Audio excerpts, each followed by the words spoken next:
अस्सलामुअलैकुम, खुशामदीद आपके अपने ही चैनल आसान केमिस्ट्री पे। और ग्राम से किलोग्राम में जाने के लिए हम करते हैं डिवाइड बाई 1000।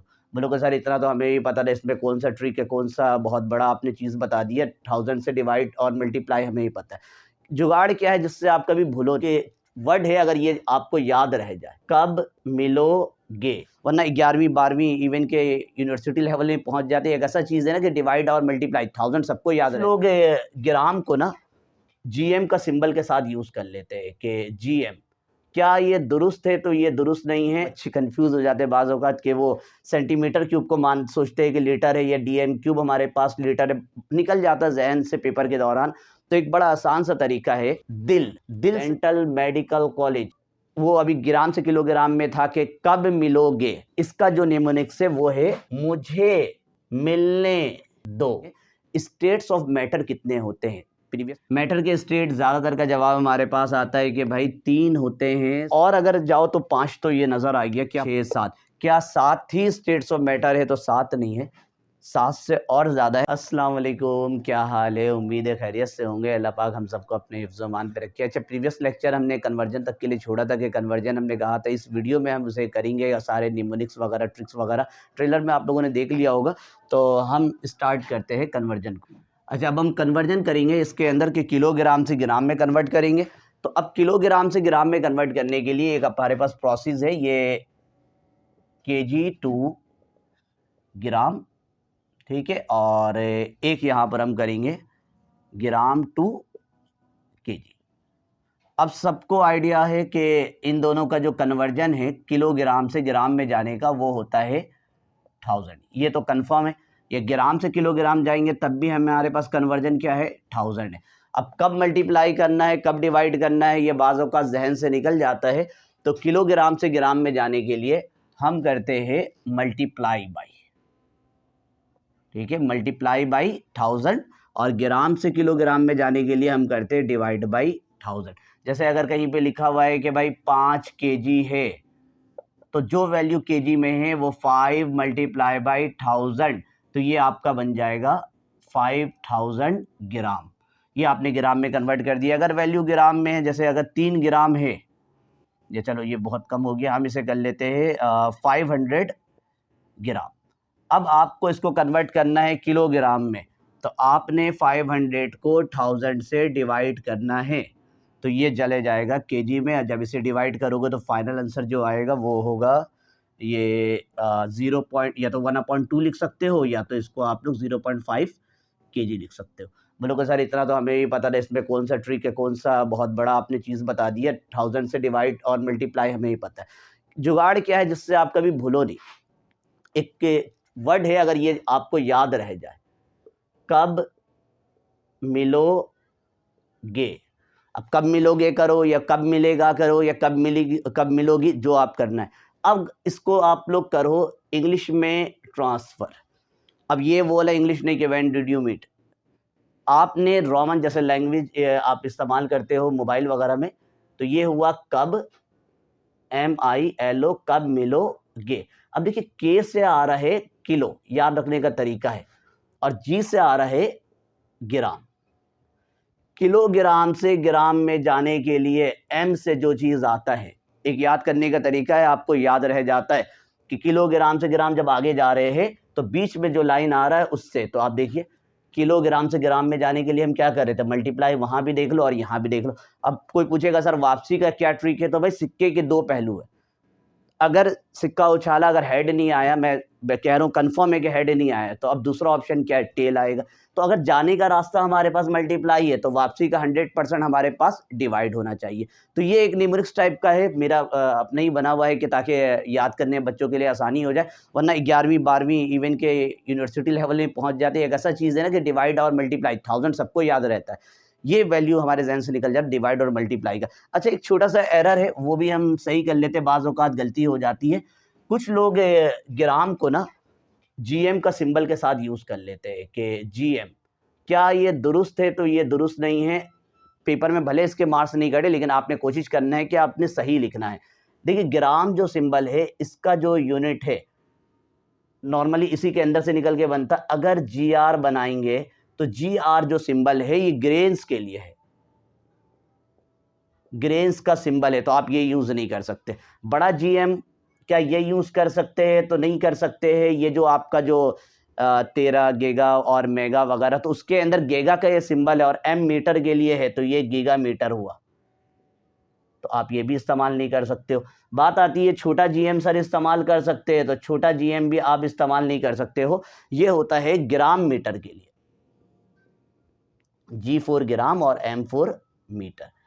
तो अब फाइनली आपके पास जो बच गया वो बच गया G, तो आपने ग्राम लिखना है। बहुत सारी जगहों में, इवन के बुक के अंदर भी मैंने देखा है कई जगहों में GM लिखा रहता है, कोशिश करना है नहीं लिखना।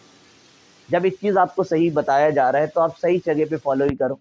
आप लोगों ने कभी अगर GM लिखना हो तो कभी आप लोगों ने, अगर मैं कहीं पे लिख रहा हूँ किलोग्राम, तो कभी आप लोगों ने KGM लिखा हुआ नहीं देखा होगा, हमेशा क्या देखते हो? KG।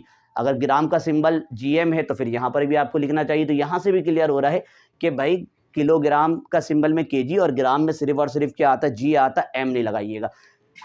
फिजिक्स के अंदर और केमिस्ट्री के अंदर यही, फिजिक्स में किलोग्राम यूज़ करते हैं, केमिस्ट्री के अंदर ग्राम। रीज़न यही है कि फिजिक्स में बड़ी बड़ी चीज़ों के बारे में बात की जाती है और इसलिए वो मैट्रिक्स SI सिस्टम है, और केमिस्ट्री के अंदर ज़्यादातर छोटे मास के बारे में बात करते हैं। अब केमिस्ट्री और फिजिक्स के अंदर मास की बात हो गई, एक वॉल्यूम भी है, तो वॉल्यूम का भी यूनिट का कन्वर्जन होना चाहिए। ये अगर कुछ कॉपी करना है तो लिख लीजिए आप लोग। अच्छा, अब हम कन्वर्जन करेंगे वॉल्यूम के यूनिट को। तो केमिस्ट्री के अंदर ज़्यादातर DM क्यूब यानी लीटर ही इस्तेमाल किया जाता है वॉल्यूम के लिए। सारी बात हम करेंगे यहाँ पर वॉल्यूम के लिए, ठीक है। वॉल्यूम का यूनिट वैसे तो फिजिक्स के अंदर मीटर क्यूब होगा, लेकिन केमिस्ट्री के अंदर मीटर क्यूब नहीं होगा। केमिस्ट्री के अंदर आपको मिलेगा, क्या मिलेगा? हाँ, DM क्यूब। अब DM क्यूब भी कह सकते हैं, अब DM क्यूब को लीटर भी कहा जाता है। और केमिस्ट्री के अंदर चलो पहले इससे देख लो, अगर ये एक यूनिट है, अगर आपने इससे छोटे यूनिट के लिए और छोटा यूनिट चाहिए तो DM क्यूब से छोटा यूनिट और भी एक होता है CM क्यूब। केमिस्ट्री के अंदर DM क्यूब CM क्यूब दोनों चल रहा होता, और अगर DM क्यूब से बड़ी यूनिट चाहिए तो वो आप लोग यहाँ से ले सकते हो फिजिक्स वाला मीटर क्यूब, जो कि SI सिस्टम के लिए है। तो तीनों ही हमारे लिए वॉल्यूम का यूनिट हो गया, ये भी वॉल्यूम का यूनिट है और ये भी वॉल्यूम का यूनिट है। अब DM क्यूब को लीटर भी कहा जाता है और सेंटीमीटर क्यूब को मिलीलीटर भी कहा जाता है। अब इसमें भी ना बच्चे कंफ्यूज हो जाते हैं बाज़ औक़ात कि वो सेंटीमीटर क्यूब को सोचते हैं कि लीटर है, या DM क्यूब हमारे पास लीटर है, निकल जाता है जहन से पेपर के दौरान। तो एक बड़ा आसान सा तरीका है, दिल से अगर वॉवेल हटा दिया जाए, अगर इसको इंग्लिश में ट्रांसफ़र करें तो D और L। D मतलब हुआ DM क्यूब और L मतलब हुआ लीटर, यानी कि DM क्यूब और लीटर दोनों कह सकते हैं DM क्यूब को। तब ML ऑटोमेटिक पता चल जाता है। बच्चे कंफ्यूज हो जाते हैं कि ML नीचे वाले में है, DM क्यूब को ML बोलते हैं या CM क्यूब को ML कहते हैं। अगर आप बड़ी क्लास में तो हो सकता है आपसे ये गलती ना हो, लेकिन छोटी क्लास में बच्चों से 9, 10 फर्स्ट ईयर सेकंड ईयर के अंदर ये एरर होता रहता है। तो DM क्यूब हुआ लीटर और CM क्यूब हुआ मिलीलीटर, यानी कि ML आप इसको लिख सकते हो। अब इसका भी कोई कन्वर्जन होना चाहिए कि DM क्यूब को CM क्यूब में कैसे बदले, क्या कन्वर्जन है इसका? तो भाई DM क्यूब से CM क्यूब में जाने के लिए ये हमारे पास DM क्यूब है और आपने इसको बदलना हो अगर CM क्यूब में, तो लिख देता हूँ यहाँ पर DM cube two CM cube है और दूसरा है CM cube two DM cube. दोनों रास्ते ही हमने कर लिया। एक का आपको याद हो जाए, दूसरा ऑटोमेटिक याद हो जाएगा। तो एक DM क्यूब बराबर होता है, ये DM क्यूब से CM क्यूब में जाने के लिए हम करते हैं मल्टीप्लाई बाई 1000, यानी कि एक DM क्यूब बराबर होगा 1 मल्टीप्लाई बाई, या डायरेक्ट लिख देता हूँ कि एक DM क्यूब बराबर है 1000 CM क्यूब के। अगर हमारे पास 5 DM क्यूब हुआ तो सिंपल आपने 5 को 1000 से मल्टीप्लाई करना है, तो ये कन्वर्ट हो जाएगा 5000 CM क्यूब में। इसी तरह से CM क्यूब है, अगर कहीं पे मौजूद है 3 CM क्यूब, और अगर इसको बदलना है आपने DM क्यूब में तो ये 3 डिवाइड बाई 1000, अब इसका जो भी आंसर आ जाए वो DM क्यूब में कन्वर्ट हो जाएगा। बोलोगे सर ये तो सही आ गया, लेकिन पेपर में कैसे याद रखें? जहन से निकल जाता है कि भाई 1000 याद रह जाता है, ये निकल जाता है कि कब मल्टीप्लाई करना और कब डिवाइड करना है। तो इसका भी आपके पास ट्रिक है। इसका जो ट्रिक है, डेंटल मेडिकल कॉलेज, ठीक है, डेंटल, ये जाहिर सी बात है मेडिकल दांतों की पढ़ाई जो होगी इंजीनियरिंग कॉलेज में नॉर्मली नहीं होने वाली, तो डेंटल की पढ़ाई कोई मेडिकल कॉलेज में ही होगी। तो डेंटल मेडिकल कॉलेज, अब डी से आया डेंटल, एम से आया मेडिकल, सी से आया कॉलेज। अब डी से आगे करोगे, अब इसमें लेकर आएंगे तो डी एम क्यूब, और सी से C M cube. D M cube से सी एम क्यूब में जाने के लिए एम से जो चीज आ रहा है, क्या आ रहा है भाई, मल्टीप्लाई आ रहा है, ये बीच वाला चीज, D M cube to C M cube. साथ साथ अगर इसी में और कन्वर्जन बनाइए कि लीटर को अगर मिलीलीटर में बदलना है, तो बात वही है। दिल, अभी बताया ना, डी आई एल, दिल, तो वॉवेल हटा दो तो डी एल, डी मतलब डी एम क्यूब, एल मतलब लीटर, तो आप इसको डी एम क्यूब को लीटर लिख सकते हो। लीटर को मिलीलीटर में बदलना है तो फिनोमिना वही चलेगा, मल्टीप्लाई का। मल्टीप्लाई क्या करोगे और m से क्या आएगा, वो 1000 आपका आएगा, मल्टीप्लाई तो करना, और 1000 की वैल्यू हमारे पास कांस्टेंट है। ये तो हो गया भाई कन्वर्जन, नीचे से ऊपर से नीचे आने का। दोनों केमिस्ट्री में ही घूम फिर रहा होता है, लेकिन अगर हो सकता है केमिस्ट्री से फिजिक्स में जाना हो, तो इसके लिए क्या ट्रिक है, इसका क्या कन्वर्जन है। अगर कुछ कॉपी करना है तो करिए। अब हम इसे कन्वर्ट करवाएंगे डीएम क्यूब से मीटर क्यूब पे। चले, अब हम कन्वर्ट करेंगे डी एम क्यूब से मीटर क्यूब। ये तो हो गया भाई इसका जाने का रास्ता और आने का भी रास्ता, दोनों हमने इसके अंदर सेटिंग कर लिया कि मल्टीप्लाई डिवाइड, और इसका हमने जुगाड़ क्या निकाल दिया, डेंटल मेडिकल कॉलेज। तो इसका जुगाड़ से आपका काम हो जाएगा। अब हो सकता है कि दोनों केमिस्ट्री में फिलहाल डी एम क्यूब से मीटर क्यूब में अगर जाना हो, तो अब इसका क्या है, तो याद यूँ लिख देता हूँ कि भाई अगर आपने मीटर क्यूब से जाना है, metre cube to DM cube में अगर आपको जाना हो, या तो इससे वापस लौटना हो, तो जाने का रास्ता पता चल जाएगा तो वापसी का खुद हो जाएगा, DM cube to metre cube. ये आपका दोनों आने जाने का रास्ता। अब आपने कुछ यूं होता है कि 1 मीटर क्यूब बराबर होता है 1000 डीएम क्यूब के। ये इसका कन्वर्जन है, 1 डीएम क्यूब। अब अगर 6 मीटर क्यूब हुआ तो क्या हो जाएगा, 6 मल्टीप्लाई बाई 1000, ये कन्वर्ट हो जाएगा 6000 डीएम क्यूब में। इसी तरीके से अगर आपको डीएम क्यूब से मीटर क्यूब में जाना है, तो यहाँ आप कर रहे थे मल्टीप्लाई बाई 1000, तो उल्टा आपका हो जाएगा ये डिवाइड बाई 1000। अब आगे क्या प्रोसेस हो सकता है, इसी को उल्टा करेंगे। 1 डीएम क्यूब बराबर है, या चलो 1 डिवाइड बाई 1000 मीटर क्यूब में। अब इसको डिवाइड करोगे जो भी आंसर आ जाए। अब अचानक से आ जाए हमारे पास कि भाई 200 डीएम क्यूब कितने के बराबर है मीटर क्यूब, यानी कन्वर्ट करेंगे मीटर क्यूब में, तो 1000 तो नीचे कांस्टेंट रहेगा, बस ऊपर 1 था तो 1 आया, 2000 था तो ऊपर कितना आ गया, 2000 आया, ये कन्वर्ट हो जाएगा मीटर क्यूब में। अब इसको कैंसिल आउट कर दो, ये जीरो कटा, चलो ये तो डायरेक्ट हो सकता है, तो फाइनली आंसर आ जाएगा 2 मीटर क्यूब 2000 डीएम क्यूब। चले जी, हो गया ये मसला भी हल। अब इसका क्या ट्रिक है कि याद हो जाए, कि आपको पता चल जाए कि डीएम क्यूब से कैसे इसको कन्वर्ट करेंगे पेपर के अंदर। तो एक इसका भी निमोनिक्स मैंने बनाया हुआ अपने आसानी के लिए, तो आपके लिए भी आसानी हो जाए, चैनल है ही है केमिस्ट्री को आसान करने के लिए। तो वो अभी ग्राम से किलोग्राम में था कि कब मिलोगे, इसका जो निमोनिक्स है वो है मुझे मिलने दो। अब आप इसको अगर इंग्लिश में लिखोगे तो मुझे, ठीक है, मुझे मिलने दो, एम से मुझे, एम से मिलने, डी से दो। एम से समझ लीजिए मीटर क्यूब आया, और डी एम से डेसीमीटर क्यूब आया। और इसको जब आप लोग कन्वर्ट करते हो तो पता है कि इनका कन्वर्जन 1000 है, 1000 तो सभी में चलते हुए आ रहा था, ये तो कांस्टेंट सा हो गया कि जब देखो जिसमें देखो 1000 आ रहा है। ये तो हो गया, लेकिन मसला आता है डिवाइड मल्टीप्लाई का। तो देखिए ये वाला चीज़, बीच वाला आ गया। तो देखो यहाँ से मैच करो, इससे मैच हो रही है। मीटर क्यूब को डीएम क्यूब में बदलने के लिए आप क्या कर रहे हो, मल्टीप्लाई। तो छोटी छोटी चीज़ें हैं जो एग्ज़ाम में आपको परेशान कर देता है कन्वर्जन के टाइम पर कि यार ये तो सवाल इसमें आ गया, हमें इसको इस यूनिट में रख कर करना है। अब डिवाइड मल्टीप्लाई 1000 याद रह जाता है, तो उसकी आसानी के लिए ये मौजूद है।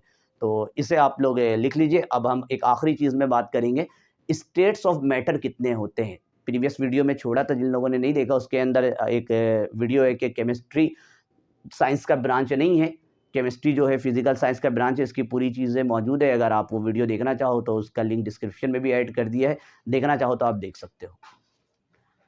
अच्छा चले स्टार्ट करते हैं मैटर के हवाले से कि इस मैटर तो हमने पढ़ लिया। स्टेट्स कितने होते हैं मैटर के, तो ज़्यादातर का जवाब अलग अलग आ रहा होता है।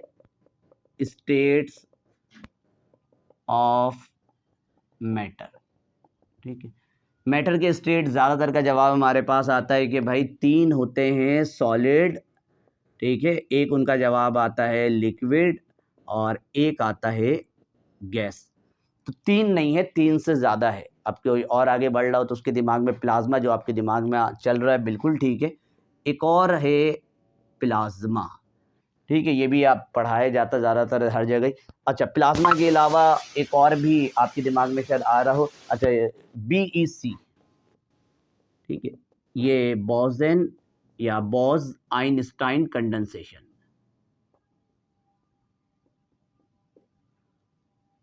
ठीक है। अच्छा इसको अभी ऊपर क्यों लिखा है, ये भी रीज़न एनर्जी का मसला होता है कि चीज़ें पहले सॉलिड में होती, फिर लिक्विड में आती, फिर गैस में, प्लाज्मा में।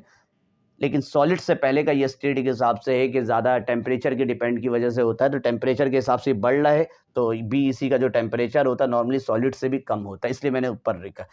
और अगर जाओ तो 5 तो ये नज़र आ गया, क्या 5 है तो थोड़ा सा और भी आजकल पढ़ाया जाता है नॉर्मली। एक और BEC की तरह ठंडे के लिए है फर्म्यूनिक कंडेंसेट, ठीक है, कंडेंसेट। ये भी है हमारे पास बोस आइंस्टाइन कंडेंसेशन से मिलता जुलता है, लेकिन इसका डिटेल तो अभी हम नहीं पढ़ सकते। इसी की तरह से और एक अगर प्लाज्मा के बाद जाए जो कि बहुत हाई टेम्परेचर में पाया जाता है, पता नहीं नेट मुझे भी याद नहीं, पता नहीं 6 मिलियन डिग्री सेल्सियस वगैरह ऐसी कुछ है। तो ये उस टाइम जो स्टेट है वो है हमारे पास कॉर्क गिलॉन प्लाज्मा। तो ये भी हमारे पास एक स्टेट ऑफ मैटर है। अब कितने हो गए भाई, 1 2 3 4 5 6 7, क्या 7 ही स्टेट्स ऑफ मैटर है, तो 7 नहीं है, 7 से और ज़्यादा है, क्योंकि अभी मुझे नाम याद भी नहीं है। कमोबेश ये 22 स्टेट्स ऑफ मैटर हमारे पास मौजूद है, 22, जिसके अंदर आप देखोगे तो आपको मिल जाएगा डीजेनरेटेड मैटर मिल जाएगा, और इसके अलावा सुपर फ्लूइड मिल जाएगा, सुपर सॉलिड मिल जाएगा, टाइम क्रिस्टल है, सुपर कंडक्टिविटी के नाम से 22 स्टेट है। आपको ये सामने में, लेकिन इसमें लिखने से रहा तो स्क्रीन पे आपको सामने साइड में दिख रहा होगा, ये 22 स्टेट्स ऑफ मैटर जिसके नाम वगैरह सारे मौजूद है। फिलहाल आपका ये काम नहीं होता, बस एक इन्फॉर्मेशन था। लेकिन इस इन्फॉर्मेशन से एक बहुत इंपॉर्टेंट चीज़ है कि कोई भी मैटर का स्टेट जब तक चेंज नहीं होगा, जब तक उसके अंदर एनर्जी की कुछ कहानी ना हो, सॉलिड लिक्विड में कभी नहीं बदलेगा। इसलिए पहले लेक्चर जो लास्ट टाइम ने छोड़ा था उसमें भी हमने बात की थी कि मैटर और एनर्जी का बहुत गहरा रिलेशन है। एक मैटर जब तक उसके अंदर एनर्जी वगैरह ऐड ना हो जाए, सॉलिड से वो लिक्विड में नहीं जाता, लिक्विड से गैस में नहीं जाता, और एनर्जी चेंज अगर नहीं हो तो लिक्विड से वो दोबारा सॉलिड में भी नहीं जाता। तो अगला जो लेक्चर है वो टोटली तौर पर एनर्जी के लिए ही होगा। एनर्जी के बस थर्मल एनर्जी पढ़ेंगे, एनर्जी तो बहुत बड़ा है, फिजिक्स वाला आपको पढ़ाता रहेगा फिजिक्स के अंदर जब जाते हैं। लेकिन यहाँ इतना एनर्जी तो आपको पता होना चाहिए थोड़ा बहुत, कि आप स्टेट्स ऑफ मैटर के टॉपिक को समझ सकोगे, कब एनर्जी निकल रहा है, कब हीट निकल रहा है, कभी हीट ऐड हो रहा है। बाकी चीज़ें हम बाद में देखते हैं। अल्लाह हाफिज़। ये कि energy is ability to do work, मेन आ जाता काइनेटिक और सेकंड आता पोटेंशियल एनर्जी। एक पॉइंट में लाकर उसे किसी के सर पे छोड़ दीजिए तो आप, हमें यहाँ पर कौन सा एनर्जी चाहिए जो केमिस्ट्री के लिए बहुत अहम किरदार अदा करे भाई। अगर आपने किसी चीज़ में हीट बढ़ाया तो हीट के बढ़ाने से उसके अंदर टेम्परेचर बढ़ जाएगा, तो सब एक दूसरे का रिलेशन है यहाँ पर कि इसमें से एक चीज़ बढ़ाएंगे तो दूसरा, तीसरा, चौथा सारी चीज़ इसके अंदर उसका भी हम शॉर्ट पढ़ेंगे। एक सिस्टम, एक सराउंडिंग और एक बाउंड्री। कहीं किसी चीज़ से एनर्जी निकल रहा है ये मुनासिब नहीं होता साइंस के अंदर। हम कह रहे हैं किसी सिस्टम से एनर्जी निकल रहा है या किसी सिस्टम के अंदर एनर्जी आ रहा है। आपने चोटी पर अपना कंसंट्रेशन बना दिया तो चोटी आपके लिए सिस्टम है। यूनिवर्स का पूरा हिस्सा इन्हीं दो चीज़ों में डिवाइड करके रखते हैं कि भाई जो चीज़ आप स्टडी के लिए कर रहे हो तो सिस्टम, बाकी जो रिमेनिंग पार्ट है उसको सराउंडिंग। यूनिवर्स इस तरह से मुकम्मल हो जाता है।